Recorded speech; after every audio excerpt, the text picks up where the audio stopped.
Hello everyone and welcome to the first video in our financial modeling series. Just a quick heads up, this is actually my very first time publishing a video. So I'm really excited and a little bit nervous too to share this with you. Since I'm just getting started, my voice modulation and sound quality might not be perfect, but I'll promise it will improve by the time. So, the whole idea behind this series is to learn by sharing. I'm building my skills and I'm trying to learn a lot from you guys as well. In today's video, we will diving into an income statement model. I'll walk you through the historical financials, highlight some key performance trends, and then use smart forecasting assumptions I have created to project the futures. So let's jump in and get started. Before we get into a practical model, let's try to understand why financial modeling is such a big deal. Because it helps you make sense of the numbers and plan for what's ahead. Whether you are a business owner looking to grow, an investor trying to evaluate a company, or an analyst trying to understand performance, modeling turns raw data into a clear decision making tools.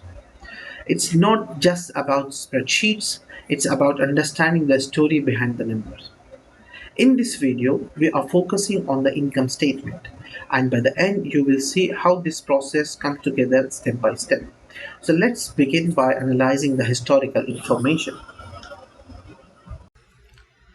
Between 2002 and 2024, the company showed a consistent revenue growth, indicating a positive trend in sales, while the cost of goods sold remained fairly controlled. It increased more noticeably in 2024, yet still allowed for improving gross profit margin over the time. Operating expenses such as distribution and marketing expenses rose as expected with some fluctuations, but they remain within manageable range. Research and development expenses continue to grow, reflecting ongoing investments in company development and innovation. Depreciation expenses steadily relatively stable, and the interest expenses remain unchanged, suggesting a steady debt structure during the period. As a result, as a result of strong top line growth and control, expenses in the EBIT or operating profit improved steadily over the 3 years. Though tax expenses varied, possibly due to change in tax strategy or applicable rates, the company still managed to achieve a notable increase in net income each year. Overall, the business appears to be in a healthy financial position, which increasingly profitable and a solid handle on its cost structure. Now that we have reviewed the historical financial performance, let's break down the key metrics to understand the trends over the past 3 years. In order to do so, I have already built some smart matrices to analyze the historical performance. Let's begin by looking at the sales growth. What it says, it quickly says our revenues are expanding, how our revenues are expanding over the year. Gross margin, it is revenue minus cost of goods sold expressed as a percentage. Distribution expenses are percentage as represented as percentage of sales. This shows how much we spend to get our products into customers' hand. Marketing and administrative expenses are fixed costs in this example. Then research and development expenses are percentage of sales, reflect how much we are investing back into the innovation. Depreciation expenses tells how capital intensive our operations are. Long-term debt, in our exercise, it is fixed as we are not fluctuating any long-term debts. Tax rates are a percentage of earning before tax, gives insight into how much of our profits are paid to the government. Long-term debt, in this example, it stayed consistent across all the 3 years.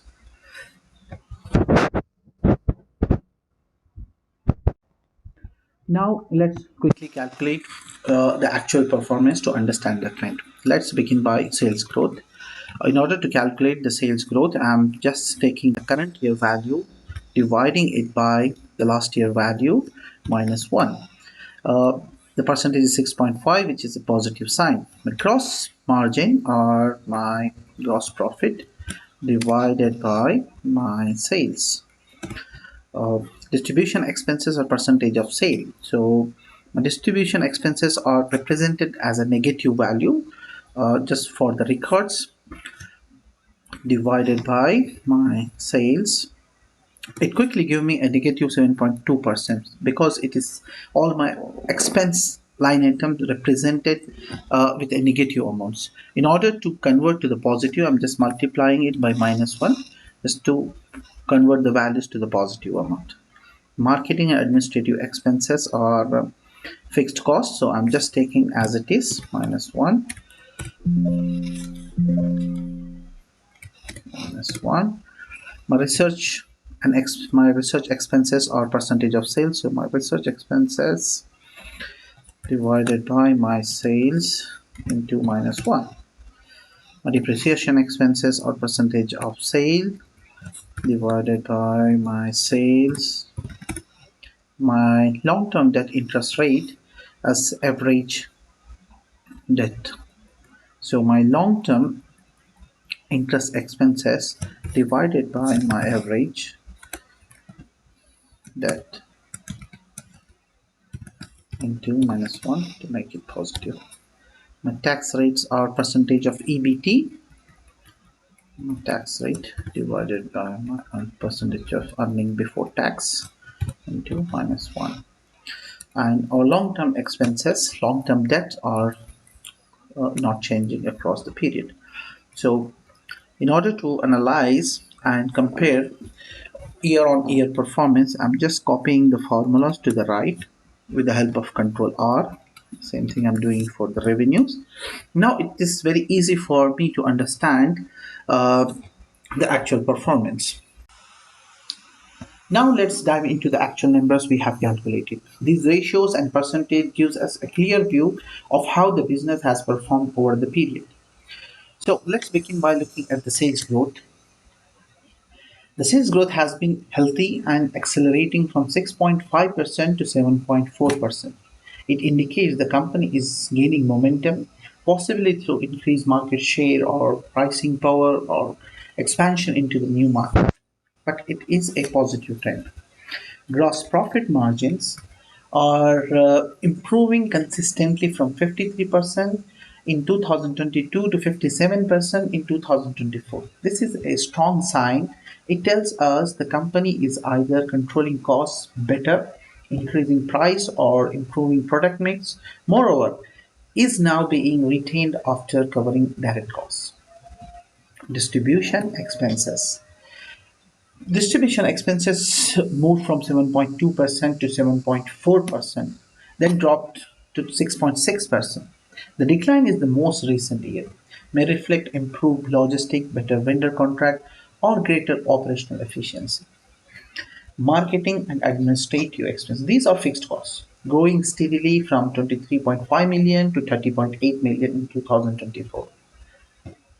And development expenses. As you see, the research and development expenses are consistent at 2.2% across all the years. This consistency shows a commitment to innovation and a predictable line item in the future planning. Depreciation expenses. Depreciation expenses has slightly declined from 3.6 to 3.1. This suggests either a slowdown in capital expenditure or greater efficiency in asset utilization. Long-term debt interest rate. The interest rate on our long-term debt has remained fixed at 6.2%, and the total debt level is stable at 20 million across the period. The fixed cost structure helps with predictability in financial planning and reduce exposure to raising interest rates. Tax rates. Now, this is a striking trend. The tax rate has dropped from 34.7% to 15.3%. This significant decline could be due to optimization strategies, or tax adjustment. Long term debts. It is it is consistent across all the period. It tells the company hasn't taken any additional leverage, which is generally good for a risk perspective. Overall, to summarize, sales are growing, margins are strengthening, distribution and depreciation costs are improving, and the company is keeping debt and interest stable, all while lowering the effective tax rate. These are positive indicators of a financial health and operational strength, and they form a solid foundation for forecasting and strategic decision moving forward. Now that we have reviewed the actual financial performance from 2022 to 2024, let's move on to assumptions that drive our projection for the next 5 years. These assumptions built based on various factors, like we can discuss with the management and come up with certain percentage by understanding what are their growth strategies. In this exercise we assume our smart assumption based on historical trends, and I have already calculated some smart assumptions that we will use to build the financial statement. Let's talk about the sales growth. We assume that our sales will be steady and will be growing every year with a 6% margin. Our gross profit are stabilized at 55%. Our distribution expenses cost are 7.5%, which is percentage of sales reflecting across all the years. Our marketing expenses are modeled to grow steadily from 32 million to 37 million by the end of this projection period. Research expenses are estimated to be 2.3% of sales from 2025 onwards. Our depreciation expenses are 3.2% of sale, and our long-term debt interest rates remain 6.2% consistent with the prior year. Our tax rate after a dip after a dip of 15.3% previous period due to potential tax optimization, we returned to a more normalized 30% tax rate. We anticipated that our long-term debt will remain flat 20 million throughout the projection period. Now that we have finalized our smart assumptions, it is time to build the income statement for the forecasting period. The financial snapshot summarizes the company's profitability by applying the smart assumptions we discussed earlier. Let's begin by looking at our assumptions. We estimated that our revenues will grow by 6% each year. So, in order to calculate to increase my revenues, so I have to take my last year revenue multiplied by 1 plus my growth rate. I got 98,671 million. And my cost of goods sold. In our assumptions, we have not calculated our cost of sale projections, but we have estimated that our gross profit margin will remain 55%. With this assumption, I can calculate my cost of sale, which is 1 minus 55% or 45%. So I'm applying the same. So it's equal to my revenue into 1 minus my gross profit margin into minus 1, just to make all expense line item negative. Yes, I have calculated now my gross profit by simply summing them up, because we have positive numbers and the negative numbers. Let's calculate distribution expenses, or my distribution expenses are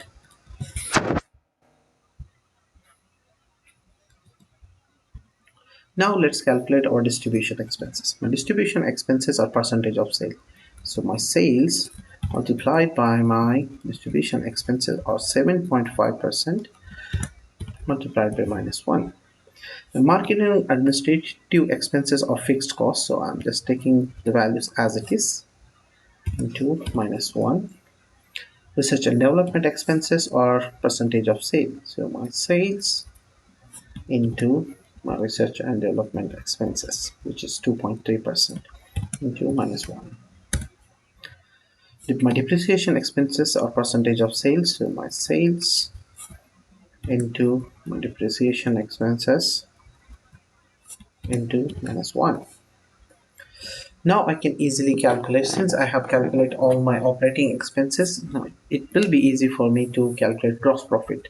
So what I'm doing, with the help of alt is equal to, I can calculate my all numbers. So I'm taking my gross profit and subtracting all my negative amounts, which are my operating expenses. Close the bracket, close the bracket. Now I have come to my earning before interest and tax, which is also called operating profit. Let's calculate the interest. In order to calculate that, I have to take my average long-term debt multiplied by my tax rate. In order to convert negative, I just plus. So now I can calculate my earning before tax by summing my EBIT, operating profit, minus my interest expenses. The last item is my tax expenses, which is estimated to be 30% of EBT, earning before tax, is equal to my earning before tax multiplied by my tax rate, which is 30% to minus 1. Now now we have calculated all the operating expenses, all expense line item.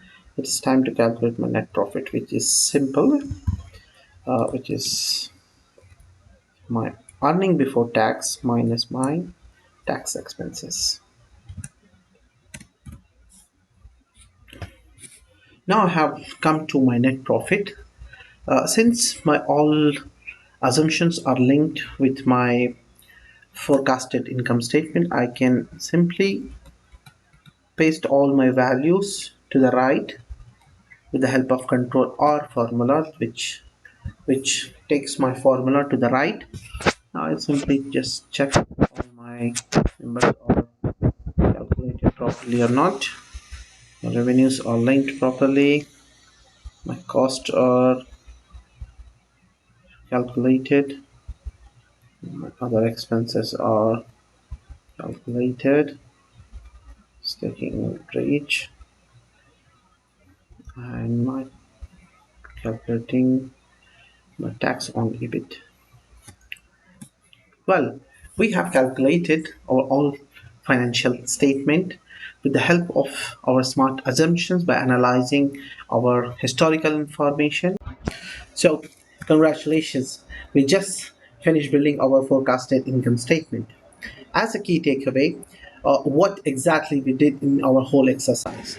So we begin by analyzing our historical data from 2022 till 2024. Then we perform some smart matrices in order to understand the historical performances. Then we forecasted our smart assumptions from 2025 till 2029. With the help of these assumptions, we built all the income statement. So that's it for the video one. We have built an income statement from past to future. In our next video, we will tackle the balance sheet and the cash flow and try to connect the dots. Thank you for watching, and I'll see you soon.